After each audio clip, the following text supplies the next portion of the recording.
Hello everyone, welcome to class 8 sessions of subject history, and today we are going to discuss chapter number 7 and the chapter name is Weavers, Iron Smelters and Factory Owners. This is your second session.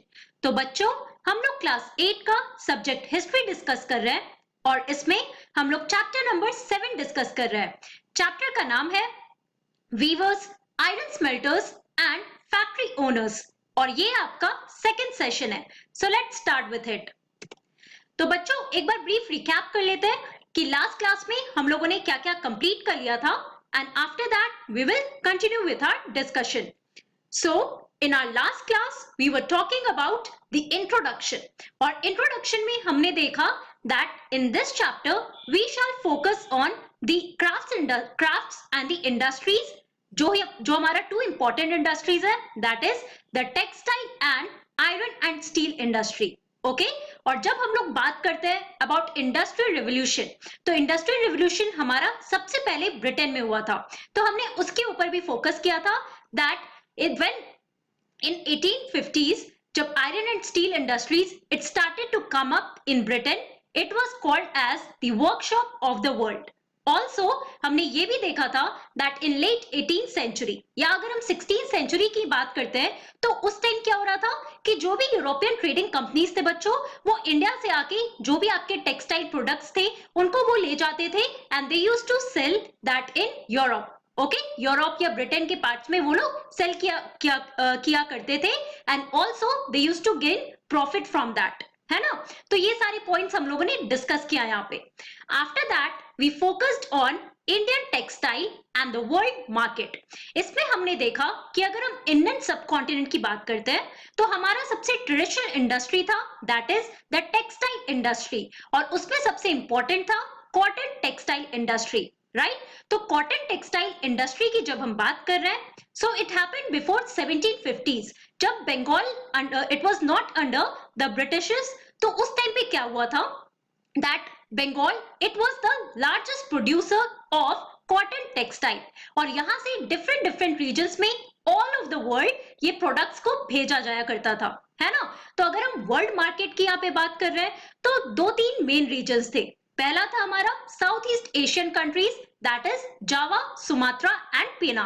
उसके बाद waste और central Asia में भी ये सारे जो textile products थे जो इंडिया में बन रहे थे उनको बाहर भेजा जा रहा था. इस तरीके से हम लोगों ने ट्रेडिंग रूट्स और ट्रेडिंग एक्टिविटीज के भी बारे में बात किया. और इसी टाइम पे ये हो रहा था कि जो यूरोपियन ट्रेडिंग कंपनीज आ रहे थे, चाहे वो ब्रिटिश ईस्ट इंडिया कंपनी हो या फिर डच ईस्ट इंडिया कंपनी हो या फिर पोर्टुगीज हो, तो वो लोग भी आके जो भी टेक्सटाइल प्रोडक्ट्स थे वो यहाँ से ले जाते थे और यूरोपियन मार्केट्स में उसे बेचा करते थे, है ना. Now let's talk more about the history of this industry here. So our next sub topic is words tell us histories. European traders first encountered fine cotton cloth from India carried by the Arab merchants in Mosul, that is in present day Iraq, जिसको आप map में भी locate कर सकते हो.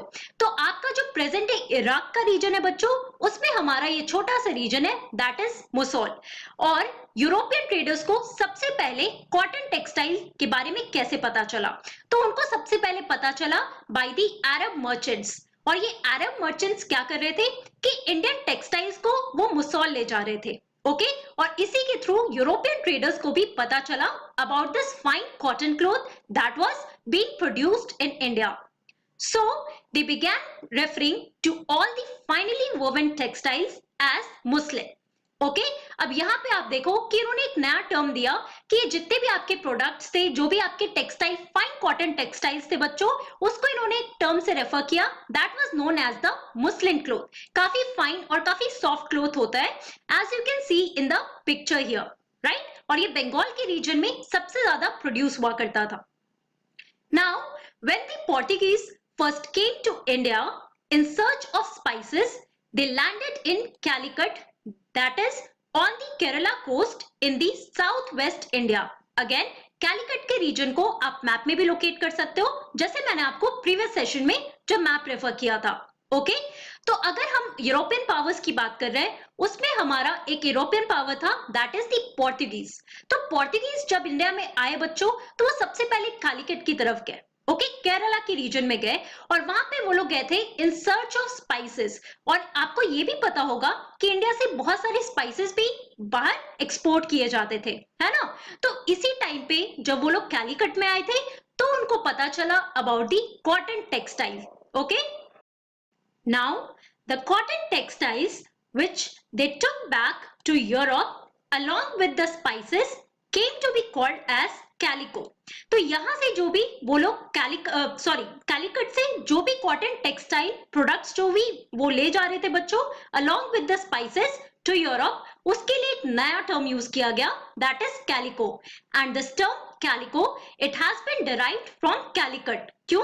क्योंकि वो कैलिकट के रीजन से ये ले जा रहे थे, इसीलिए उस कॉटन टेक्सटाइल को उन्होंने क्या नाम दिया, उसको उन्होंने कहा calico. So please remember this term here. Now, amongst the pieces ordered in bulk were printed cotton clothes called chintz. Okay अब यहाँ पे आप देखो कि धीरे धीरे जो इंडियन टेक्सटाइल्स थे बच्चों, उनका डिमांड बढ़ने लगा कॉटन टेक्सटाइल प्रोडक्ट्स का बाहर में, that is in European countries इसका डिमांड धीरे धीरे बढ़ रहा था। एंड दैट इज वाई बहुत सारे कॉटन पीसेस को ऑर्डर किया जा रहा था, that was to be exported in European countries and also in Britain. So यहाँ पर आप देखो, now this is your some of the important cotton clothes here, that is chintz, that was the printed cotton cloth. Apart from that, kusais, that was also known as khasa and bandhana. Okay, अब ये important cotton textiles थे बच्चों, different fabric के, जिसको ये different नाम मिला। Here in this picture you can see this is a fabric that is chintz here. Now chintz is derived from the Hindi word that is called chint. Okay अब ये जो हमारा term है दैट इज चिंट्स, इसको एक Hindi word से derive किया गया है जिसका नाम होता है chintz. A cloth with small and colourful flowery designs. तो जैसे आप इस पिक्चर में देख सकते हो, क्या आपको दिख रहा है ये फ्लावरी डिजाइन, है ना। और उस टाइम पे इस फ्लोरल डिजाइन का काफी डिमांड था in the European markets, and that is why बहुत सारे फ्लोरल डिजाइन्स के ऐसे क्लॉथ को एक्सपोर्ट किया जा रहा था in the European markets. Now, from the 1680s, there started a craze for printed Indian cotton textiles in England and Europe. तो जैसे मैंने आपको बताया कि 1680s के बाद क्या होने लगा, now there was a craze for this printed cotton textile. जैसे आप इस पिक्चर में देख सकते हो, इस तरीके से जो printed cotton textiles थे बच्चों, उसका काफी ज्यादा डिमांड बढ़ने लगा in the European market, and mainly because of their exquisite floral designs and also the fine texture and relative cheapness. तो बेसिकली आप यहाँ पे देखो, जो बहुत ही अच्छे तरीके से, बहुत ही एक्सीलेंटली इनका जो फ्लोरल डिजाइन था, जो वर्क किया जाता था क्लॉथ पे, अपार्ट फ्रॉम दैट एक फाइन टेक्सचर हुआ करता था इस क्लॉथ में, उसके अलावा ये काफी चीप भी हुआ करता था, एंड दैट इज वाई इनका डिमांड धीरे धीरे बढ़ने लगा in the England and European markets. Okay, and that is why बहुत ही ज्यादा ऑर्डर्स में इनको एक्सपोर्ट किया जाता था। Similarly, the word bandhana now refers to any brightly colored and printed scarf for the neck or head. अब ये हमारा दूसरा टर्म है, that is बंदना, और इनका भी काफी ज्यादा डिमांड हुआ करता था। तो अगर हम बंदना की बात कर रहे हैं बच्चों, so these are the brightly colored and printed scarf. Okay जिसको नेक पे या हेड पे पहना जाता था। तो यहाँ पे आप इस पिक्चर में देख सकते हो, now these are the brightly coloured bandana, जिनका बहुत ही ज्यादा डिमांड था। Originally, the term derived from the word that is बंधना। ओके अब इनका जो ओरिजिनल टर्म यहाँ पे है बच्चों, दैट इज बंधना। तो ये छोटे छोटे इंपॉर्टेंट पॉइंट्स हैं जो आपको याद रखना होगा related to all these terms here. There were other clothes in the order book that were noted by their place of origin. अब यहाँ पे आपके लिए एक इंपॉर्टेंट पॉइंट है, that is the order book, जो आप अपने एनसीईआरटी बुक में भी पिक्चर देख सकते हो। अब एक ऑर्डर बुक मेंटेन किया जाता था बच्चों, जिसमें डिफरेंट क्लॉथ्स के ऑर्डर्स को लिखा जाता था, कितना चाहिए और उनके क्या प्राइस होंगे, तो ये सारे पॉइंट्स को लिखा जाता था उस ऑर्डर बुक में। ओके और इसी ऑर्डर बुक से हमें पता चलता है कि इंडिया के डिफरेंट कॉटन टेक्सटाइल्स जो थे वो बहुत ही ज्यादा फेमस थे in all over the world. Okay so यहाँ पे हम लोग को पता चलता है अबाउट अदर क्लोथ्स एंड कहाँ उनका ओरिजिन था. फॉर एग्जाम्पल जो डिफरेंट क्लोथ्स थे बच्चों, they were also produced in the regions such as Kasim Bazar, Patna, Calcutta, Orissa and Charpur. तो ये सारे इंपॉर्टेंट रीजन्स थे बच्चों जहां पे ये टेक्सटाइल प्रोडक्ट्स को प्रोड्यूस किया जा रहा था, बनाया जा रहा था. Okay, now let's talk about Indian textiles in European markets. So what happened in the European markets जब वहां पे इंडियन टेक्सटाइल का डिमांड बढ़ने लगा. जैसे अभी हमने देखा कि 1680s के बाद की अगर हम बात करते हैं तो उस टाइम पे इंडियन टेक्सटाइल का बहुत ही ज्यादा क्रेज और बहुत ही ज्यादा डिमांड बढ़ रहा था जो फ्लोरल डिजाइन थे. उसके अलावा बहुत सारे डिफरेंट क्लोथ्स के भी ऑर्डर हुए किए जाते थे इन द यूरोपियन मार्केट्स. तो यहाँ पे जो यूरोपियन इंडिजिनस मार्केट थे बच्चों, जो यूरोप कंट्रीज में डिफरेंट डिफरेंट मार्केट्स हुआ करते थे, वहां पे जो इंडस्ट्रीज थे उन पे क्या इम्पैक्ट पड़ रहा था, इसके बारे में हम लोग समझने की कोशिश करते हैं. So by the early 18th century, worried by the popularity of Indian textiles, wool and silk makers in England began protesting against the import of Indian cotton textile. अब यहाँ पे अगर हम बात कर रहे हैं bye the early 18th century की, कहने का क्या मतलब है, जब हम 1700 के आगे की बात करते हैं तो उस टाइम पे क्या हुआ कि जो ब्रिटेन के वुल और सिल्क मेकर्स थे, ओके, जो वहां पे ये सारे प्रोडक्ट्स को बनाया करते थे, ये सारे डिफरेंट टेक्सटाइल्स थे, that is wool and also silk. तो यहाँ पे जो वुल और सिल्क मेकर्स थे इंग्लैंड में, उनको काफी बहुत ही बुरा कॉम्पिटिशन था इंडियन कॉटन टेक्सटाइल से. ऑब्वियसली बात है कि उनका मार्केट धीरे धीरे डाउन हो रहा था और वो काफी ज्यादा लॉस में जा रहे थे. And that is why they began protesting against the import of Indian cotton textile. और उनको धीरे धीरे लगने लगा कि उनका मार्केट पूरा डाउन हो जाएगा and that is why they started protesting. Okay, वो गवर्नमेंट के सामने प्रोटेस्ट करने लगे कि जो भी इंडियन टेक्सटाइल प्रोडक्ट्स हैं, जो भी यहाँ इंपोर्ट किया जा रहा है, उसको बंद किया जाए. Okay, so as a result of this, in 1720 the British government enacted a legislation banning the use of printed cotton textile. तो यहाँ पे आप लोगों ने चिंस के बारे में पढ़ा था और इसको सबसे ज्यादा एक्सपोर्ट किया जा रहा था इंग्लैंड में. सो इसके बाद क्या हुआ, because of the protest that were done by the silk and wool makers who were living in Europe. Okay, तो उनकी वजह से फाइनली 1720 में ब्रिटिश गवर्नमेंट ने एक एक्ट पास किया और वो एक्ट कहला रहा था कैलिको एक्ट. तो आप लोगों ने कैलिको नाम भी देखा था, है ना. सो बेसिकली इस एक्ट के तहत क्या हुआ, that it band the use of printed cotton textiles in England. और इसका नाम वहां पे क्या था, चिंस नाम था. Okay, so please remember the name of act here.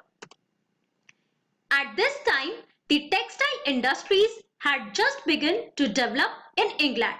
और यही वो टाइम था बच्चों जब इंग्लैंड में भी जो वहां पे इंडिजिनस टेक्सटाइल इंडस्ट्रीज थे, जैसे इंडिया में इंडियन टेक्सटाइल इंडस्ट्री थे, तो वहां पे जितने भी टेक्सटाइल इंडस्ट्रीज थे वो इमर्ज हो ही रहे थे. Okay, now unable to compete with Indian textiles, English producers wanted a secure market within the country.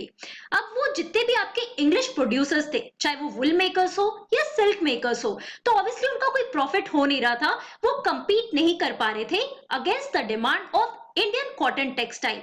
और उसकी वजह से वो चाह रहे थे अपने लिए एक secure market, right. So therefore they were preventing the entry of Indian textiles. और इसी की वजह से वो प्रोटेस्ट कर रहे थे and they wanted to ban the entry of Indian textiles in Europe and England. Okay, the first to grow under government protection was the calico printing industry. और वहां पे आप देखो कि ये सारे जो इंडिजिनस इंडस्ट्रीज थे बच्चों, अगर हम इंग्लैंड की बात कर रहे हैं तो उनको वहां पर गवर्नमेंट प्रोटेक्शन मिला.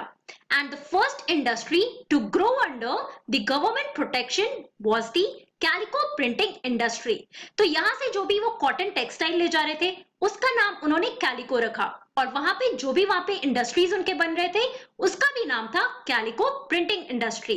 और यहाँ पे क्या हो रहा था, वो लोग इमिटेट कर रहे थे इंडियन डिजाइन्स को और उसको कॉपी करके वहां पे बनाया जा रहा था, okay, on a cloth. So this was all about the impact of Indian textiles in European markets. Okay, तो बच्चों आज की क्लास में हम लोगों ने क्या पढ़ा? In today's class we discussed about our next sub topic that is words tell us history, जिसमें हम लोगों ने देखा कि कौन-कौन से इंपॉर्टेंट कॉटन टेक्सटाइल प्रोडक्ट्स थे जो इंडिया से बाहर यूरोपियन कंट्रीज में जा रहे थे, जिसमें आप लोगों ने चिंस के बारे में पढ़ा, फिर बंदना के बारे में हमने पढ़ा, है ना? ऐसे डिफरेंट डिफरेंट और क्लोथ्स थे बच्चों जिनका 1680 से डिमांड बढ़ रहा था इन द यूरोपियन मार्केट.